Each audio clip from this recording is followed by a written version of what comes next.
Hey, soul sister, welcome back. And guess what? I'm welcoming back Dr. Joli Hamilton. Woo-hoo! If you didn't catch the last episode we did on jealousy, I'm going to invite you to do that after this, or go right there now, because we've got a rock star in the house. Joli, I'm so glad to have you back. You are just amazing.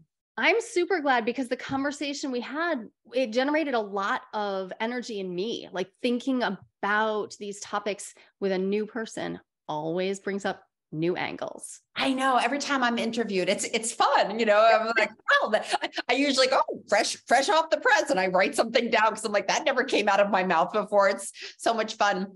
And what I love about what you bring to the table is such a wealth of knowledge. And let me, since I'm already saying we've already done this, someone might be listening for the first time. So let me share a little bit about who you are. So Dr. Joli Hamilton is the relationship coach for couples who color outside the lines. She is a research psychologist, TEDx speaker, best-selling author, and AASECT certified sex educator. Joli also co-hosts the Playing with Fire podcast with her anchor partner, Ken. Joli's been featured in the New York Times, NPR, and Vogue, and she spent the past 2 decades, I should say, studying and reimagining what love can be if we open our imaginations to possibility. Joli helps people create non-monogamous partnerships that are custom built for their authentic selves. No more shrinking, pretending, or hiding required. Yeah. No mean feat. Yeah. So as I'm reading this, and I'm sitting with our conversation we're about to have, I'm thinking about all the gender fluidity that's happening in our culture, in the world, and how monogamy and non-monogamy is another shifting kind of thing. These paradigms are shifting, and people are having more conversations about it, and they're asking themselves, who am I in relationship? How do I want to be in relationship? How, am I going to be okay in this kind of relationship? So I really thought it would be so amazing to dive into what this monogamy, non-monogamy, and choice of different types of relationships might look like, and how to navigate those waters. Because I will say right off the bat, confidentiality here, everyone who's ever listening, don't tell anybody. Confidentially, I was in a 20-year marriage, and 8.5, 9 years in, we opened it. And some of it was great. Some of it crashed and burned. I know there's a lot you're going to share on how to do it much better. So with all of that, blah, blah, blah, blah, blah, I would love for you to share from the beginning, like monogamy, non-monogamy, like, let's just even just define it. Yeah. Right out the gate. Yeah.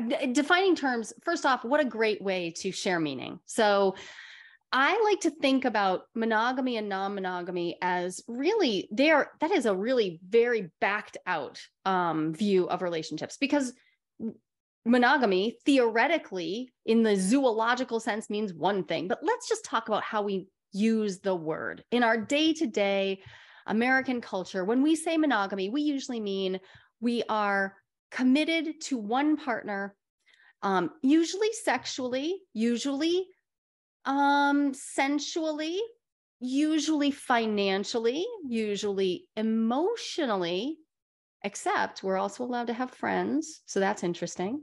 Monogamy is about exclusivity. Monogamy is about having some areas, or I call them domains of exclusivity. Non-monogamy is everything else, right? And there's the problem when we define a whole paradigm as not the other thing. Well, now it gets real messy, because here's the thing. Cheating is non-monogamy. It's just not honest. It's not nice. We don't like it. I'm not a fan.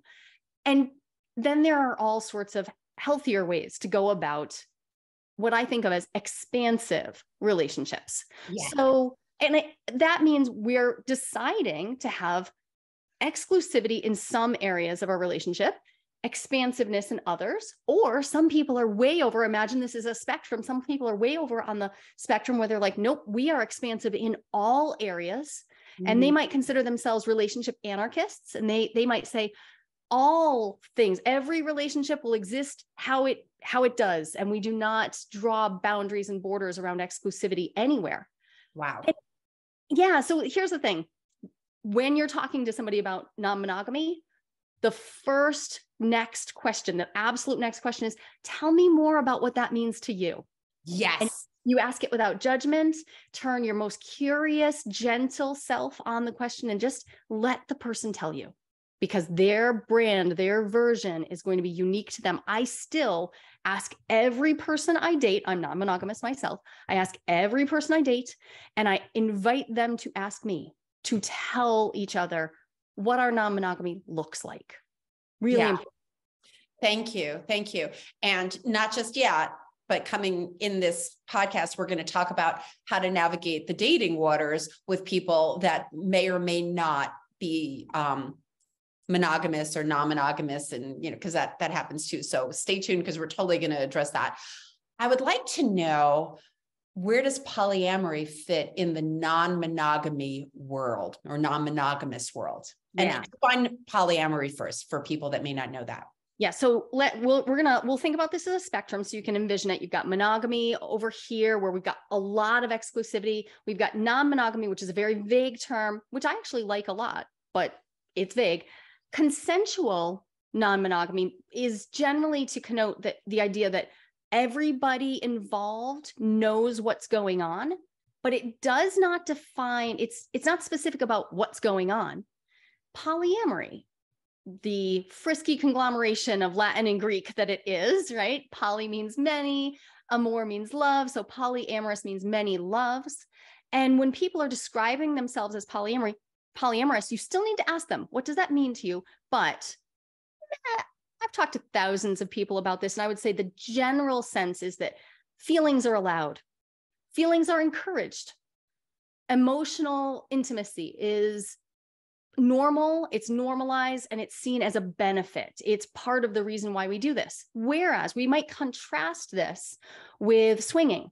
And swinging, or what is more commonly now called amongst younger generations, polysexuality, or hookup culture, potentially, right?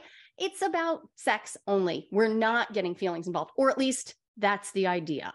I mean, I've yet to know a person who knows how to shut off feelings. Oh man, yeah. But lots of people can practice swinging in a way that minimizes the interaction of feelings, right? Yeah. Polyamory is about embracing feelings and multiplicity. Yeah, love it. So in the dating world, and we're still not going into the full dating thing yet, but with the dating world, there's this concept of ethical non-monogamy. What's that? Because I keep seeing that popping up lately. Yeah, a lot of people so I tend to use the term consensual non-monogamy because I define that as everyone involved, every party that I touch, whether that is directly or through a partner, everybody has the ability to give informed consent, right? They are agreeing, they're showing up. Yeah. Now, ethical non-monogamy is also, it's used synonymously to that frequently. Like a lot of people mean the same thing and they shorten it to ENM. Yeah. I just looked it up the other day. I'm like online, I'm like, all these letters, I'm like, what is that? It's a little tricky though, because when we talk about ethics are how you act on your values, right? So I could have values. Let's say my values were intensely independent, like fiercely independent. I might think of things as ethical that someone else does not. So I just don't jive very much with the word ethical non-monogamy, because my next question needs to be, tell me more about your ethical frameworks. How do you make decisions? And most people are like, wait, that's not what ethical frameworks. What are you talking about? So it generally will be used synonymously, and it's fine. I'm not the gatekeeper of this, but when you see it, ask people to describe to you how they use that word and what it means about how you can interact with them. Yeah. And what you're saying, I think, is for everything, when there's gray area, when there's confusion, when we really aren't 100% sure of what the other person means by something. Yes. Don't assume, don't make up stories. And certainly that can lead to a lot of feelings and potentially sabotaging something potentially wonderful. Have the conversation and be curious. I love the word curious. Be curious about like, well, what does that mean to you? Oh, you're married and she knows, and and can I talk to her? Like there's all these ways to engage with this potential person. And it starts with getting to really know each other. And is it going to work or not? So what are those letters? What do they mean to you? So Right. clarification is a really important piece. So let's go into the dating thing. So people are online, and what I'm noticing, and I hadn't noticed this years and years ago when I was dating, is this: I'm open to monogamous and non-monogamous types of relationships. Now, for me, being that I've been in monogamous and non-monogamous, and I've experienced a lot of different things, I'm very comfortable with going right there and saying, I'm curious, because for me, I'm a monogamous person. I love monogamy. I love to dive deep in monogamy. And in my opinion, if I have a really strong foundation and deep, deep connection and friendship and trust with my partner, somewhere down the line, I might be open to something else. So that's a conversation to be had. What might you suggest to a woman who sees that? What do you know about the I'm open to in the dating realm? What would you suggest around that?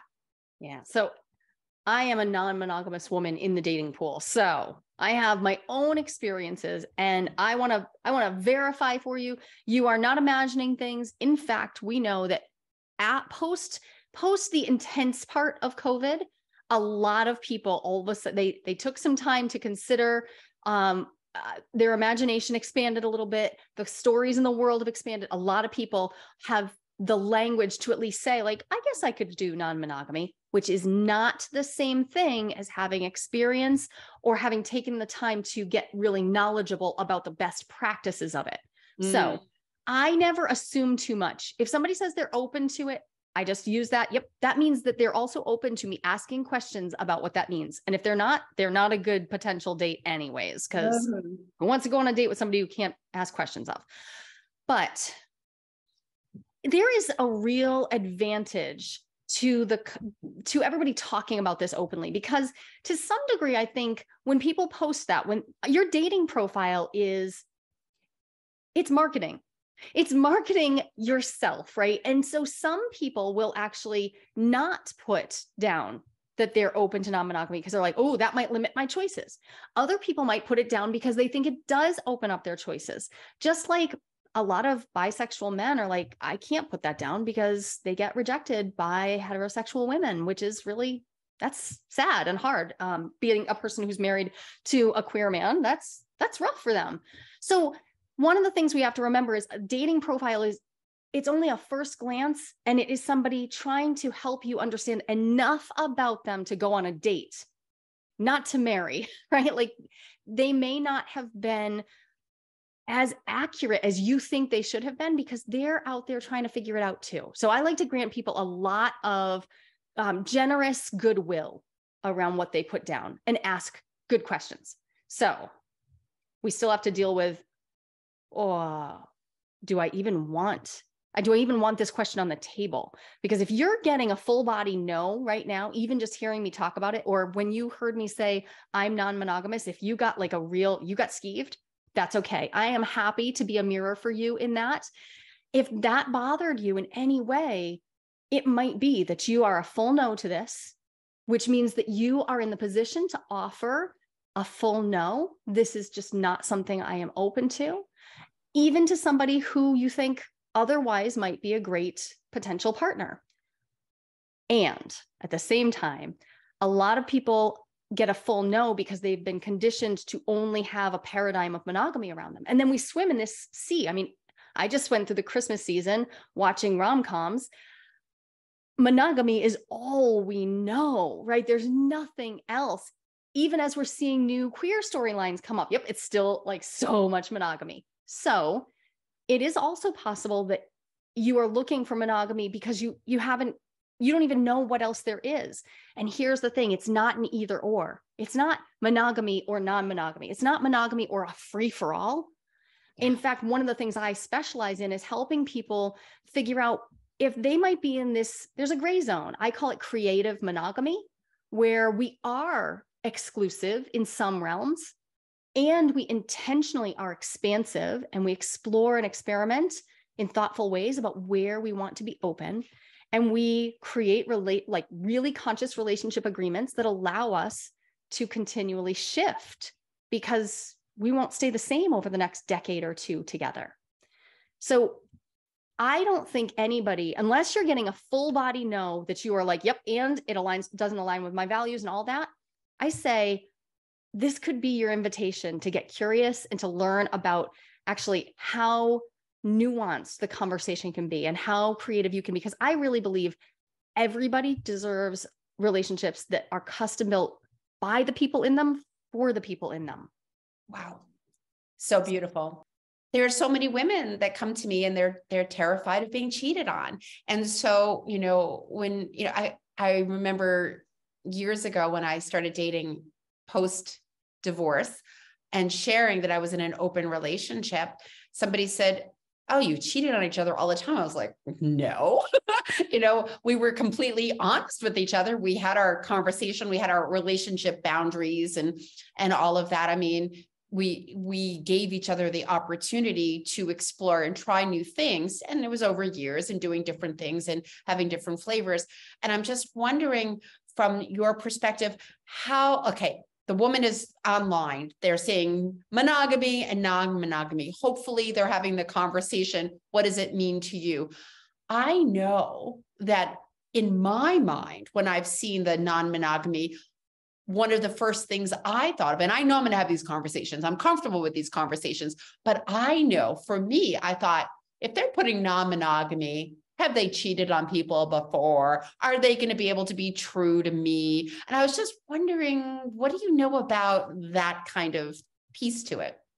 Yeah. So we got liars in every camp. Don't worry. Sadly, it's true. It is true. And that's just welcome to the world and people with their wounds and unhealed shit. Exactly. So cheating can happen in monogamy. Cheating can happen in non-monogamy. There is, just like there is no relationship structure that will protect you from jealousy, which we talked about before, there is no relationship structure that will keep you utterly safe. There isn't, because you're alive, just like everybody else. And so stuff's going to happen. So for me, when I think about cheating, what I think about is the person able to make and then honor relationship agreements? And can they participate fully in repair when agreements are broken? Yes. If you can do those things, it is so much less important to me whether you've cheated in the past, because the thing is, a lot of us have lied or made big relationship mistakes in the past, and that's how we learned how to do it better. Yeah. So my question would be, actually, so tell me about a relationship where it ended and then you recognize that you had some work to do. And tell me about what you did. How did you move? How did you learn from that? How did you grow? I've gotten some wonderful first or second date stories from people who are like, oh yeah, I've done some stuff I'm not proud of.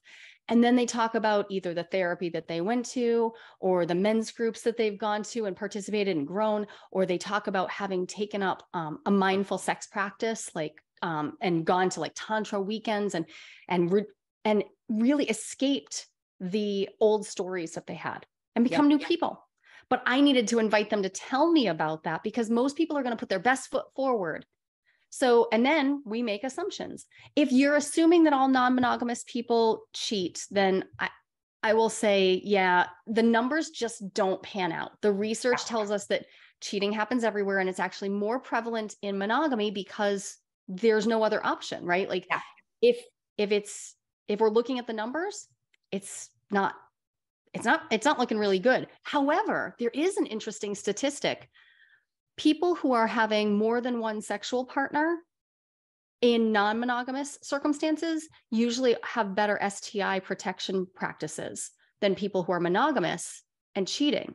So from a safety perspective, a lot of people get freaked out. They're like, I do not want to be having sex with somebody who's having any other encounters. And I'm like, actually, if you can have real conversations about this, you might actually be from that safety perspective. You might be safer. You might feel better. So yeah, there's so many juicy ways to use this as a way to actually craft the relationship you want. Yeah, so good. Years ago, when friends knew that I was in that world, I had so many people come to me and say, my husband and I are talking about opening up our relationship. My husband and I are thinking about trying X, Y, and Z. Any words of wisdom? And I instantly said, don't. Yeah. Don't. Reasonable. Until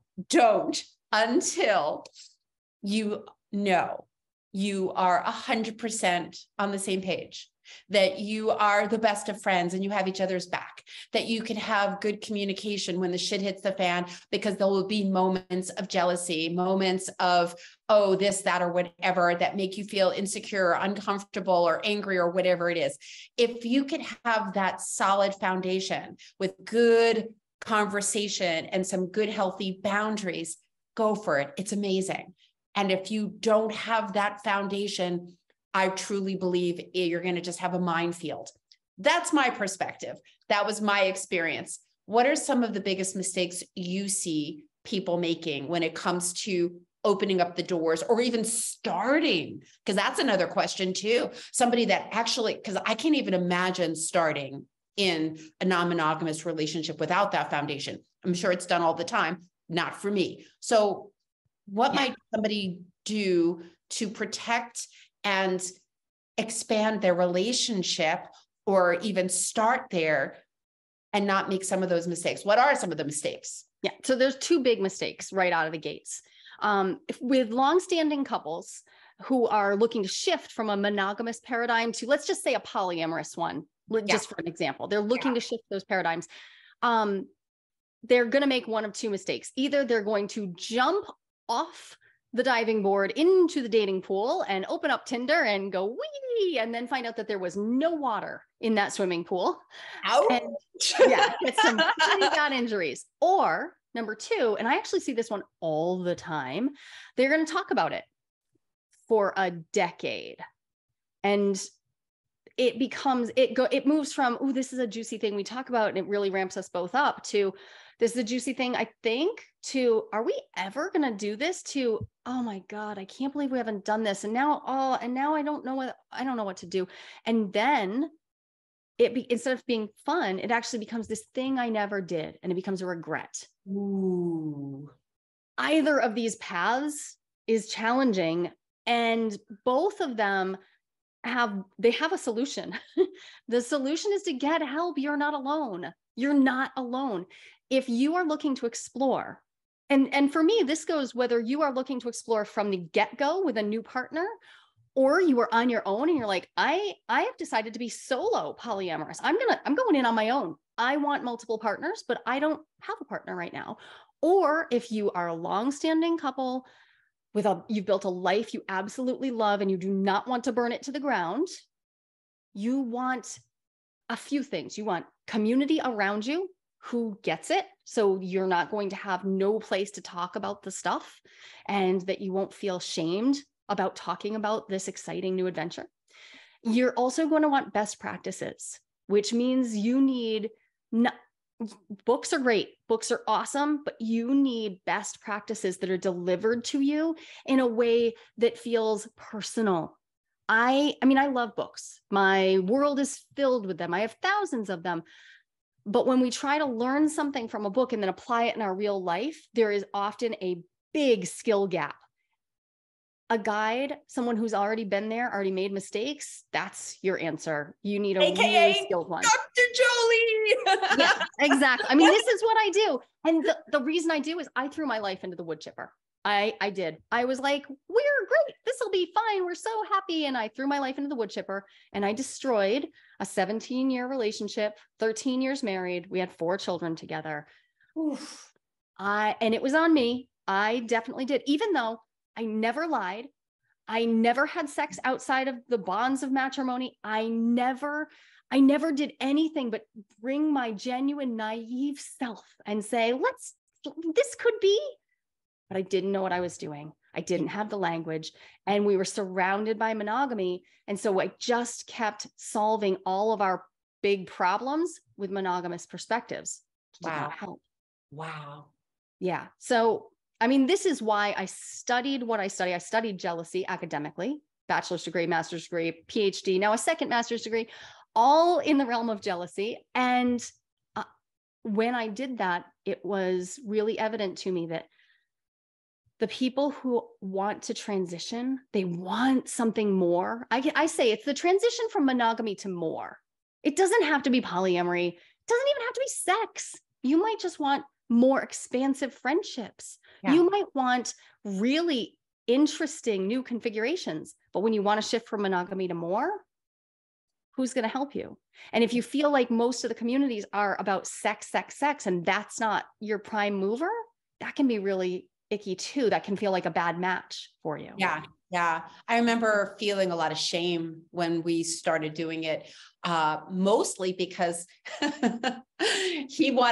when we started, we actually had different names. You know, he was like, let's just have different names so no one can like figure out who we are. I remember I was Natalie. I don't remember who he was, but I was Natalie. And then I met this guy and we were talking on the phone and we were having this nice connection. I'm like, I gotta tell you, my name is not Natalie. And that felt so icky. And I remember being at an event with some people that were very open and poly and everything. And my ex had made we are not telling anybody about what we're doing. That's the pact. And I remember this woman telling me all about her world and my stomach in knots because I wasn't allowed to share. And to me, these open relationships and this new paradigm is still in the closet. I think this is like less acceptable in our culture than being gay at this point, because it's just so threatening to people and scary because they don't know. So, I just love your transparency. I love the wisdom that you brought to this because it is about more. It is about expansive. And it's like you said, creative monogamy, creative being, authentic and seeing what there is, and to have some mentorship. If any of you were even considering this realm at all, I can't, give you a bigger high five to like talk to Dr. Joli because this is the woman who really knows how to navigate these waters, because they can blow up relationships and they can feel like shit and they can feel really hard. And it's heartbreaking when somebody you really love and you don't know how to do this well and it's murky. So I really encourage people and encourage you, sister, to talk to Dr. Joli. It's, and let me say this too, because we focus so much on how badly things can blow up.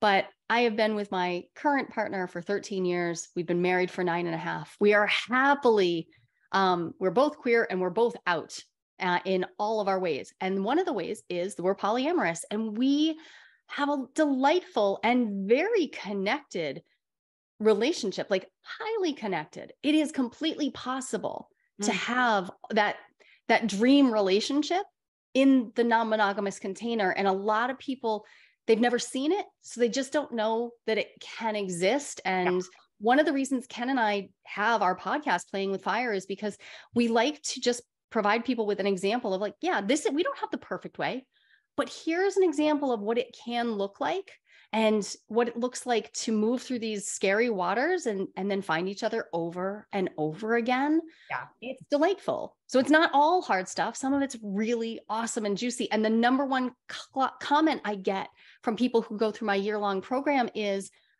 everybody should do this. This isn't a non-monogamy thing. This is actually just, and I'm like, yep, because good relationship skills are good relationship skills. Yes, let's finish it right there. And please let this soul sister know about your quiz. Yeah. If you're curious about whether you can open your relationship happily, go to joliquiz.com, JOLIQUIZ. Right there, 10 questions. I drew them right out of my research and out of my work with lots and lots of clients. And it'll help you understand where you are on the spectrum from hell no to, oh yeah, let's go. And from there, you'll be invited to join me for a salon where you can learn the 5 pillars of opening up without burning your house to the ground. Oh, so good. Oh my God. I'm going to take that quiz. It's great. Take a temperature check there for me. Joli, thank you. Thank you so much for spending so much time with us. We went over in time a little bit here. Thank you so much. Such a wealth of information. You and I could talk forever. And I do look forward to seeing you in 3D because we live pretty close. So that's so awesome. Thank you. All right, soul sister, that was another episode for you. For your breathing.